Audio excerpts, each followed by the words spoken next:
ശംഖുപുഷ്പം ഇന്ത്യയിലെ മറ്റ് സ്ഥലങ്ങളിൽ അപരാജിത എന്ന പേരിൽ അറിയപ്പെടുന്നു. ആയുർവേദത്തിൽ മാനസിക രോഗങ്ങൾക്കുള്ള മരുന്നായി ശംഖുപുഷ്പം ഉപയോഗിക്കുന്നു. ഇന്തോനേഷ്യയിലും മലേഷ്യയിലുമാണ് ഇവയുടെ ഉത്ഭവം എന്ന് പറയപ്പെടുന്നു. വള്ളിച്ചെടിയായി വളരുന്ന ശംഖുപുഷ്പം വെള്ള, നീല എന്നിങ്ങനെ രണ്ടിനമുണ്ട്. 5-7 ചെറു ഇലകൾ ഒറ്റഞ്ഞെട്ടിൽ കാണപ്പെടുന്നു. പൂക്കളുടെയും ഫലങ്ങളുടെയും ആകൃതി പയർ ചെടിയിലേതുപോലെയാണ്. ഇവയുടെ പച്ചവേര് വെണ്ണ ചേർത്ത് രാവിലെ വെറും വയറ്റിൽ പതിവായി കഴിച്ചാൽ കുട്ടികൾക്ക് ബുദ്ധിശക്തി, ധാരണാശക്തി എന്നിവ കൂടും എന്ന് വിശ്വസിക്കപ്പെടുന്നു.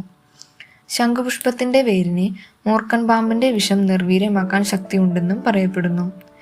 നീല ശംഖുപുഷ്പത്തിന്റെ ചെടി കഷായം വെച്ച് കുടിച്ചാൽ ശ്വാസരോഗം, ഉറക്കമില്ലായ്മ എന്നിവ കുറയുന്നതാണ്. തൊണ്ടവീക്കം ഇല്ലാതാക്കാനും ഇതിന്റെ വേരുപയോഗിക്കുന്നു. പൂവിട്ട് തിളപ്പിച്ച വെള്ളം കട്ടൻ ചായ പോലെ ഉന്മേഷദായകമായ ഒരു പാനീയമായി ഇപ്പോൾ കരുതുന്നുണ്ട്. ശംഖുപുഷ്പം എടുക്കുമ്പോൾ അതിൻ്റെ അടിഭാഗത്തുള്ള ഞെട്ട് കളഞ്ഞ് ഇതളുകൾ മാത്രം എടുക്കാൻ ശ്രദ്ധിക്കണം.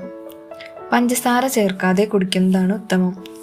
ഓർമ്മശക്തിയും തലച്ചോറിൻ്റെ പ്രവർത്തനവും മെച്ചപ്പെടുത്താൻ ഇത് സഹായിക്കുമെന്നും ഗ്ലൂക്കോസിൻ്റെ ആഗിരണത്തെ നിയന്ത്രിച്ചു ടൈപ്പ് 2 പ്രമേഹം നിയന്ത്രിക്കുന്നതിൽ ഉപകരിക്കുമെന്നും അർബുദ സാധ്യത കുറയ്ക്കുമെന്നും ചില പഠനങ്ങൾ പറയുന്നു. കുറഞ്ഞ രക്തസമ്മർദ്ദമുള്ള ആളുകൾ ഇവയെല്ലാം ഉപയോഗിക്കുന്നതിനു മുമ്പ് ഡോക്ടറുടെ നിർദ്ദേശം സ്വീകരിക്കുന്നത് നല്ലതാണ്. നിങ്ങൾക്ക് ഇതേപറ്റിയുള്ള അറിവുകൾ കമൻറ്റിൽ രേഖപ്പെടുത്തൂ. അടുത്ത വീഡിയോ ആയിട്ട് കാണാം. ബൈ.